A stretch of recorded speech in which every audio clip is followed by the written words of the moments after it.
Everyone, welcome to my YouTube channel. So आज का topic है एनक्लेक्स एग्जामिनेशन। जैसे कि बहुत सारे स्टूडेंट्स का डाउट होता है कि एनक्लेक्स एग्जाम होता क्या है, हम इस एग्जाम को कैसे और कब लिख सकते हैं, इसके लिए क्या रिक्वायरमेंट्स होती है। सबसे पहले एनक्लेक्स होता क्या है, that is a national council licensor examination. जब आप लोग अपनी नर्सिंग डिग्री कंप्लीट कर चुके हो तो यूएस, कनाडा, ऑस्ट्रेलिया में जॉब करने के लिए आपको लाइसेंस चाहिए होता है। तो उस लाइसेंस के लिए जो एग्जाम लिखना पड़ता है that is called as a NCLEX examination. So जैसे मान लीजिए आपने अपना नर्सिंग कॉलेज हरियाणा से कंप्लीट किया है, तो आपको जब लाइसेंस चाहिए होता है, डिग्री कंप्लीट होने के बाद आप हरियाणा नर्सिंग काउंसिल से ऑटोमेटिकली रजिस्टर्ड हो जाते हो, आपको कोई एग्जाम नहीं लिखना पड़ता। बट इन 3 कंट्रीज में आपको क्या करना पड़ता है, लाइसेंस के लिए एग्जाम लिखना पड़ता है, जिसको एनक्लेक्स बोला जाता है।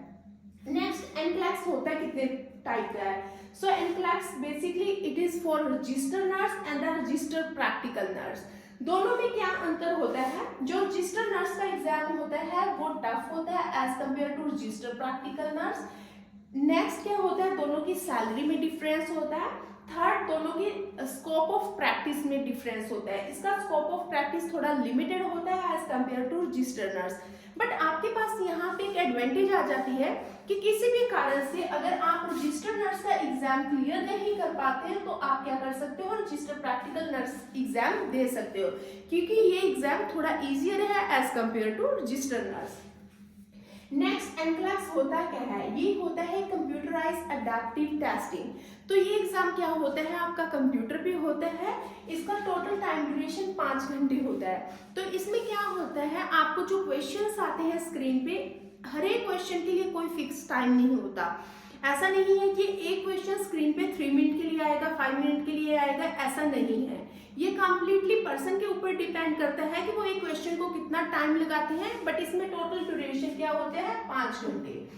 इन 5 आवर्स में आपके पास 2 ऑप्शनल ब्रेक होती है 10-10 मिनट्स की, वो भी टाइम ड्यूरेशन किसमें से एक्सक्लूड होता है, 5 घंटे में से। अब मैं आपको एक अंतर बताती हूँ कि एनक्लेक्स एग्जाम और दूसरे एग्जाम में क्या एक मेन डिफरेंस होता है। जैसे मान लीजिए आप एम्स में जॉब के लिए एग्जाम देने जा रहे हो, तो आपके साथ क्या होता है, हजारों लोग सेम एग्जाम को लिखते हैं, तो आपका उन हजारों लोगों के साथ कंपटीशन होता है। फिर क्या होता है कि जिसका रैंक अच्छा आ जाता है वो लोग सिलेक्ट हो जाते हैं, जिनका नहीं आता वो रह जाते हैं। बट एनक्लेक्स में क्या होता है, इसमें सिर्फ एक पर्सन एग्जाम लिखता है, उसकी इंडिविजुअल असेसमेंट होती है। अगर वो अपनी कॉम्पिटेंसी लेवल को क्लियर कर पाता है तो वो एनक्लेक्स एग्जाम को पास कर लेता है। इसमें आपके साथ हजारों का कंपटीशन नहीं होता। नेक्स्ट आ जाइए NCSBN। सो एनक्लेक्स एग्जाम को कौन सा बोर्ड कंडक्ट करता है, that is a national council state board of nursing. So ये बोर्ड क्या करता है, एनक्लेक्स एग्जाम को कंडक्ट करवाता है।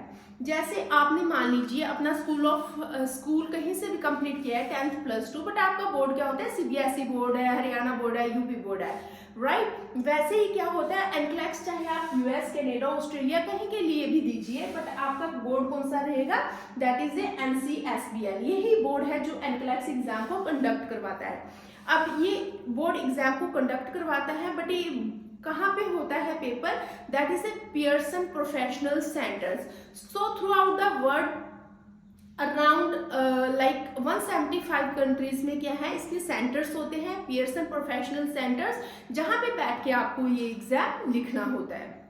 Next, questions, how many questions comes in the exam. So basically क्या होता है, क्वेश्चंस कितने आते हैं, मिनिमम 85 क्वेश्चन आते हैं, मैक्सिमम 150 क्वेश्चंस तक आते हैं।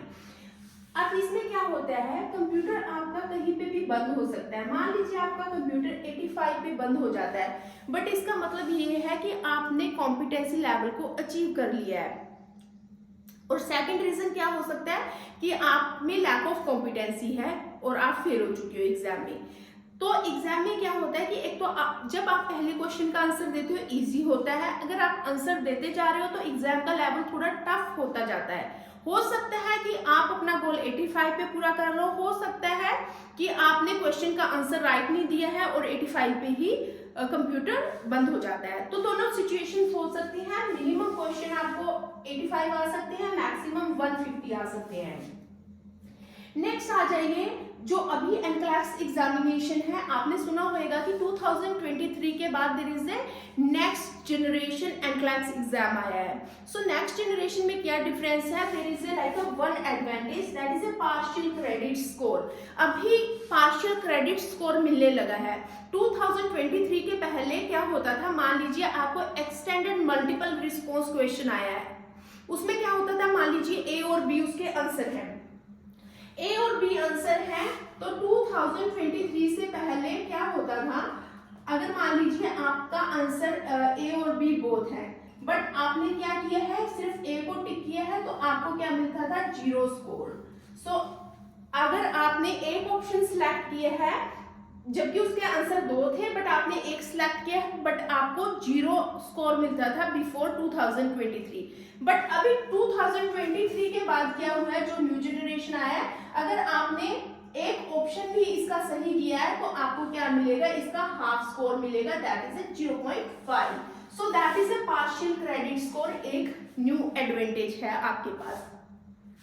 नेक्स्ट आ जाइए रिक्वायरमेंट्स। अब एनक्लैक्स लिखने के लिए क्या क्या रिक्वायरमेंट होती है, जैसे बहुत सारे स्टूडेंट का डाउट होता है कि हम कैसे एग्जाम लिख सकते हैं। इसके लिए जरूरी है कि आपने चाहे अपना जीएनएम किया है, BSc nursing, post basic nursing, MSc nursing, कुछ भी किया है, आपकी डिग्री कंप्लीट होनी चाहिए, आपके पास आपके 4 साल के सर्टिफिकेट होने चाहिए, कोर्स कंप्लीशन होना चाहिए, आपकी डिग्री होनी चाहिए। इसके अलावा क्या होना चाहिए, आपके आइडेंटिटी के लिए प्रूफ लग जाते हैं, वो आपका आधार कार्ड या पासपोर्ट कुछ भी हो सकता है। नेक्स्ट आता है फीस स्ट्रक्चर। अब एनक्लैक्स एग्जाम के लिए जो फीस होती है, दैट इज $200 से लेके $350 के बीच में होती है। बट एनक्लैक्स एग्जाम की फीस से पहले आपको क्या होता है, असेसमेंट फीस देनी होती है। असेसमेंट फीस क्या होती है, मान लीजिए आपको यूएस, कनाडा, ऑस्ट्रेलिया में से कनाडा जाना है, तो कनाडा में क्या होता है, सबसे पहले आपको क्या करना है, अपना जैसे मान लीजिए ओंटारियो कॉलेज ऑफ नर्सिंग है, ओंटारियो में आपको क्या करवाना पड़ता है, अपने डॉक्यूमेंट्स की असेसमेंट करवानी पड़ती है। वो असेसमेंट की फीस डिफरेंट होती है, तो वो लोग उसके बाद आपको एलिजिबिलिटी देते हैं कि आप एलिजिबल हो एग्जाम लिखने के लिए या नहीं। सो मैक्सिमम जो सिचुएशन होती है उसमें वो लोग कनाडा वाले जो होते हैं वो आपको एलिजिबिलिटी दे देते हैं, जैसे रजिस्टर प्रैक्टिकल नर्स के लिए और रजिस्टर नर्स के लिए भी एलिजिबिलिटी मिल जाती है, बट ये वेरी करता है इंडिविजुअल टू इंडिविजुअल। सो सबसे पहले आपको असेसमेंट फीस देनी होती है, फिर उसके बाद आपको एग्जाम फीस देनी। So this is all about the today's topic. Don't forget to subscribe my channel, that is a Nursing Education Gurvinder, and press bell icon button for the upcoming videos related to the NCLEX. Thank you so much.